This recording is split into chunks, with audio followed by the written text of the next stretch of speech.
Somaliland is a place of profound geopolitical significance, located in the Horn of Africa. It stretches along the southern coast of the Gulf of Aden, a vital artery of global maritime commerce, the gateway to the Red Sea and the Suez Canal.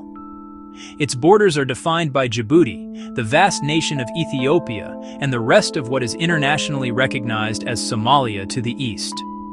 This strategic positioning has long made the territory a point of interest for global powers. Control or influence over this coastline offers a distinct advantage for trade and military surveillance.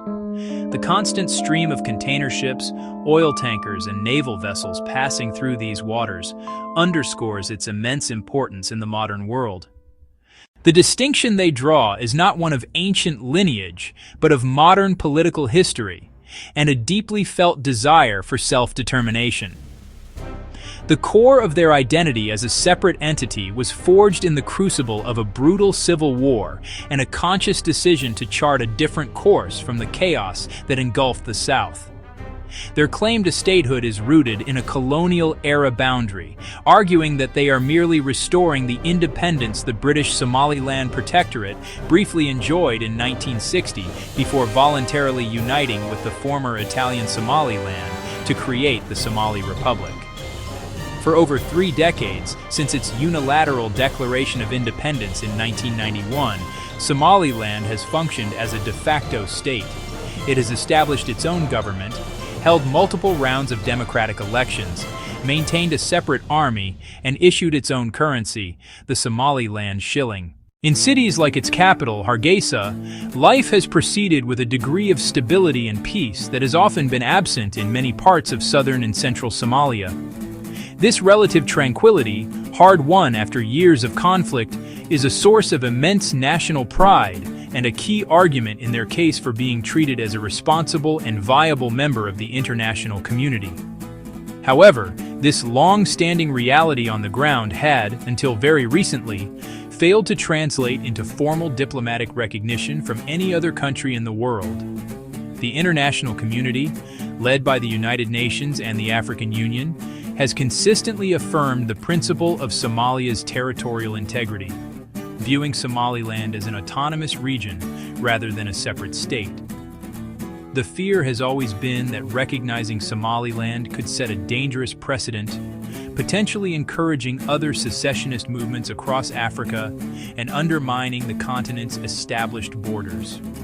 This diplomatic stalemate defined Somaliland's existence for a generation, leaving it in a state of political limbo despite its internal stability and functioning institutions.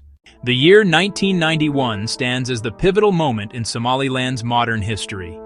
It was the year the central government of Somalia finally collapsed, led by the dictator Siad Barre, after years of rebellion and internal strife. This collapse did not bring peace. Instead, it plunged the country into a devastating civil war, various clans' warlords vying for power and control over the ruins of the state. The capital, Mogadishu, became a byword for anarchy and violence, a situation that would persist for decades to come. For the people in the Northwest, the fall of the Barre regime was not just a political event, but the culmination of a long and exceptionally brutal period of oppression and targeted violence. The Barre regime had waged a particularly savage campaign against the Isaac clan throughout the 1980s. This conflict, often referred to as the Somaliland War of Independence, saw the systematic destruction of major cities like Hargeisa was subjected to intense aerial bombardment, earning it the nickname the Dresden of Africa. Tens of thousands of civilians were killed, hundreds of thousands were forced to flee as refugees to neighboring Ethiopia. These traumatic events created a deep and lasting chasm between the Northwest and Mogadishu, fostering a powerful sense that their future could never be secure within a unified Somali state. In the immediate aftermath, leaders from the northern clans convened a grand conference in Burao. After extensive deliberations, they decided to withdraw from the 1960 union with Somalia and reassert the sovereignty of the former British Somaliland. On May 18, 1991, they declared the Independent Republic of Somaliland.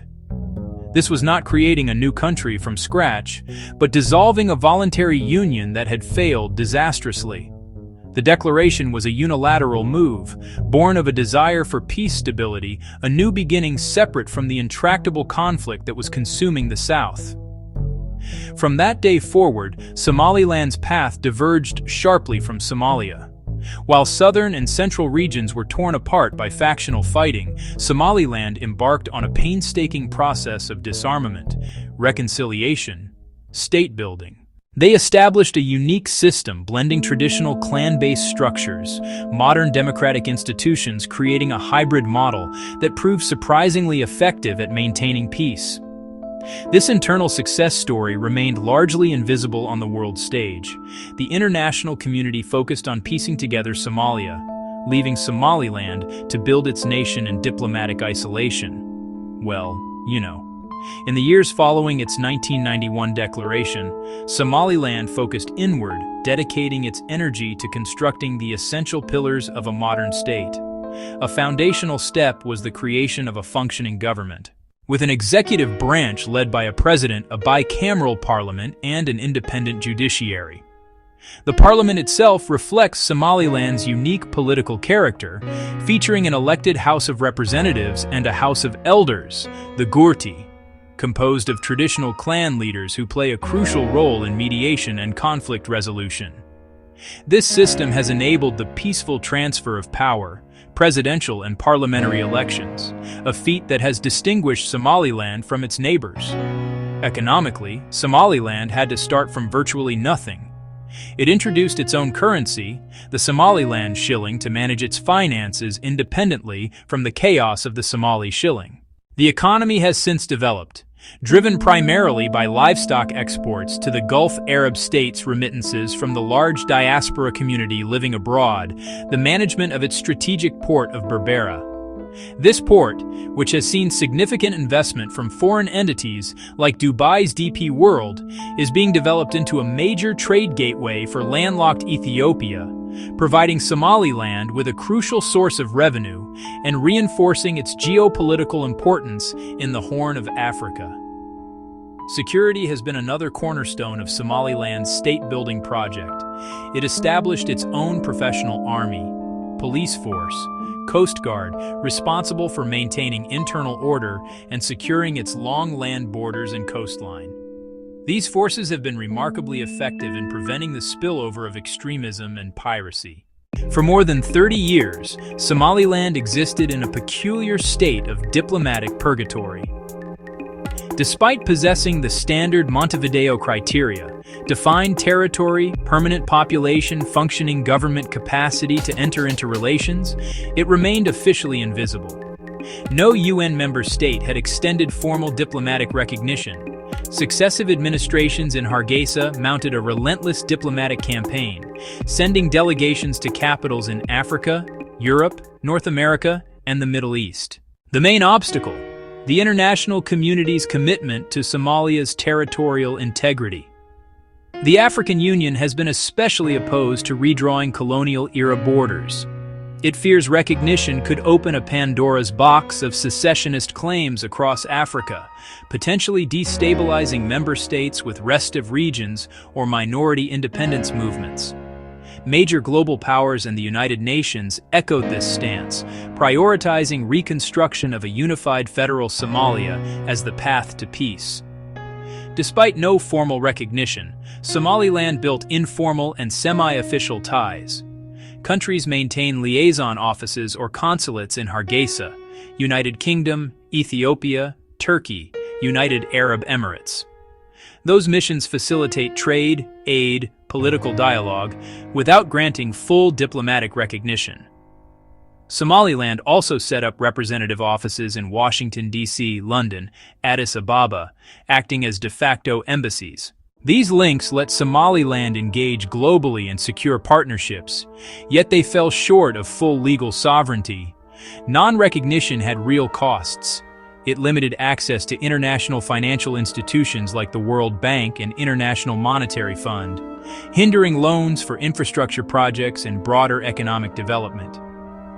Somalilanders travel on Somaliland passports, but most countries do not officially accept them, creating hurdles for business, education, and personal travel. The long wait bred deep frustration. Somalilanders feel their success building a peaceful, democratic society has been ignored by a world of rigid diplomatic norms. Okay. Section 5. The December 26th bombshell.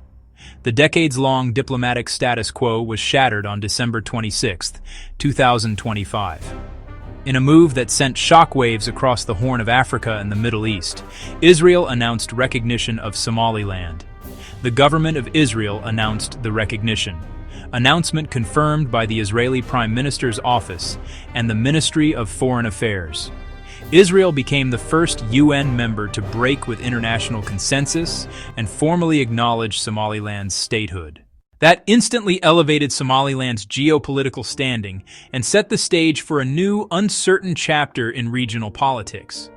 Hargeisa hailed the decision as a historic victory, the culmination of 3 decades of struggle. Somaliland's president addressed the nation, calling it a day of triumph and thanking Israel. Celebrations in the capital, celebrations in other cities. People waving Somaliland flags, expressing hope this will lead to more recognitions. For many, a validation of national identity, proof of efforts to build a peaceful, democratic state. Timing, just after Christmas at the very end of the year, surprising many observers. In explaining its landmark decision, Israel's government cited several key reasons, framing the move as principled and pragmatic. Officially, the recognition was presented as being in the spirit of the Abraham Accords, the series of agreements that normalized relations between Israel and several Arab and Muslim nations. By recognizing a majority Muslim democratic nation in a critical region, Israel argued it was extending a hand of friendship and fostering cooperation and stability across the Middle East and Africa. A second reason pointed to compelling strategic and geopolitical interests. Somaliland sits along the Bab el-Mandeb Strait, the southern entrance to the Red Sea, a choke point for global shipping. Israel relies heavily on maritime trade through the Suez Canal, so friendly partners on this route are a national security priority. An alliance with Hargeisa could give Israel enhanced intelligence capability and logistical access to the Gulf of Aden, where Iran has also sought influence. Analysts saw that strategic calculus as a primary driver. Israeli officials also pointed to Somaliland's merits. They cited a 3-decade record of democratic governance, consistent free and fair elections, and relative peace and security in a volatile region. Israel framed recognition as rewarding a deserving partner and upholding self-determination. Critics, however, offered alternative takes. Some say Israel seeks a military foothold on the African coast or an intelligence foothold, potentially a naval base or a surveillance post, projecting power into the Indian Ocean. Others see a diplomatic move to split the Arab League and the African Union, which have long criticized Israel. Critics argue Israel is creating new facts on the ground to pursue a divide-and-conquer strategy. The reaction to Israel's recognition of Somaliland was swift, widespread, and overwhelmingly negative. Somalia and Mogadishu led the condemnation. Immediate denunciation, a flagrant violation of national sovereignty and territorial integrity. Somalia's foreign ministry issued a strongly worded statement calling the recognition illegal and void, recalling its ambassador from Tel Aviv, vowing to use all available diplomatic and legal channels to oppose the decision. For Mogadishu, this was a direct assault on reunification efforts and a dangerous encouragement for secessionism. The African Union quickly followed suit. Its chairperson reaffirmed the AU policy of respecting colonial-era borders. The AU warned it could destabilize the Horn of Africa and set a perilous continental precedent, potentially reigniting secessionist conflicts. Djibouti expressed deep concern. Ethiopia, with complex regional interests, also urged restraint. Both emphasized resolving the issue through dialogue between Mogadishu and Hargeisa. The Arab League condemned the decision, Its Secretary General called it interference in an Arab nation's internal affairs. Egypt was particularly critical, seeing regional destabilization near the Suez Canal. Turkey, tied closely to Mogadishu, voiced strong opposition. This broad coalition highlighted Israel's diplomatic isolation and the political hurdles Somaliland still faces. Major global powers reacted cautiously, reaffirming the international consensus. The United States clarified its policy. 1. Somalia. The United Kingdom said the same. The European Union echoed that position. They acknowledged Somaliland's stability and progress, but warned against unilateral moves that could endanger regional peace. China signaled opposition on non-interference grounds. Russia aligned with that stance, leaving Israel and Somaliland almost entirely alone on the world stage. For Somaliland, Israel's recognition is a monumental diplomatic achievement, but its practical impact will unfold gradually. The most immediate benefit is the powerful psychological and political boost it gives to their cause. After 34 years, they can finally point to a UN member state that officially validates their existence, a fact they will leverage in every future diplomatic engagement. This could potentially attract a new wave of investors who were previously deterred by the territory's uncertain legal status.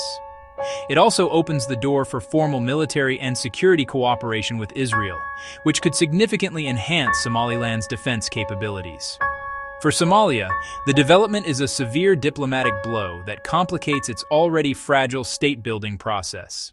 The recognition could embolden other autonomous regions within Somalia to push for greater separation from the federal government in Mogadishu, potentially exacerbating internal political fragmentation. The Somali government will likely redouble its efforts to isolate Somaliland, diplomatically pressuring its allies in the Arab League and the African Union to punish Israel and reject any similar moves. This could lead to a new and more confrontational phase in the long-running dispute between Mogadishu and Hargeisa, moving them further away from a negotiated settlement. The decision injects a new layer of tension into the already complex geopolitics of the Horn of Africa. It forces neighboring countries like Ethiopia and Djibouti to perform a delicate balancing act. Ethiopia relies on Somaliland's port of Berbera for a significant portion of its trade, but it also wants to maintain stable relations with the federal government of Somalia. The move could strain regional alliances and potentially lead to the formation of competing blocs, those who tacitly support the new reality and those who vehemently oppose it. The African Union now faces a major test of its core principles, and how it responds could have lasting implications for its authority. On a global scale, the recognition demonstrates the shifting dynamics of international relations, where established norms can be challenged by nations pursuing assertive foreign policies. It highlights Israel's growing confidence in building unconventional alliances as part of its strategy to counter regional adversaries. Other countries with unrecognized breakaway regions will be watching closely Taiwan, Kosovo. For now, the move introduces a significant element of unpredictability, with the potential to either inspire new diplomatic solutions or trigger a new cycle of regional conflict. The decision by Israel to formally recognize the Republic of Somaliland on December 26, 2025 represents a seismic shift in the diplomatic landscape of the Horn of Africa. It shatters a 34-year-old international consensus that kept Somaliland politically isolated despite building a peaceful democratic society born from civil war. For Somaliland, historic validation of self-determination. For Somalia, a profound challenge to sovereignty. For the world, a test of international order. Somaliland has functioned as a de facto state since 1991, with its own government, its own army, its own currency, and a track record of stability. Israel's recognition was driven by strategic interests related to Red Sea security and a stated desire to support a democratic partner, making Somaliland de jure in the eyes of at least one UN member. This move has been met with condemnation from Somalia, condemnation from the African Union, condemnation from the Arab League, and cautious non-endorsement from major world powers, all of whom fear the precedent it sets and its potential to destabilize the region. What happens next remains highly uncertain. Please like, share, and subscribe for more videos like this.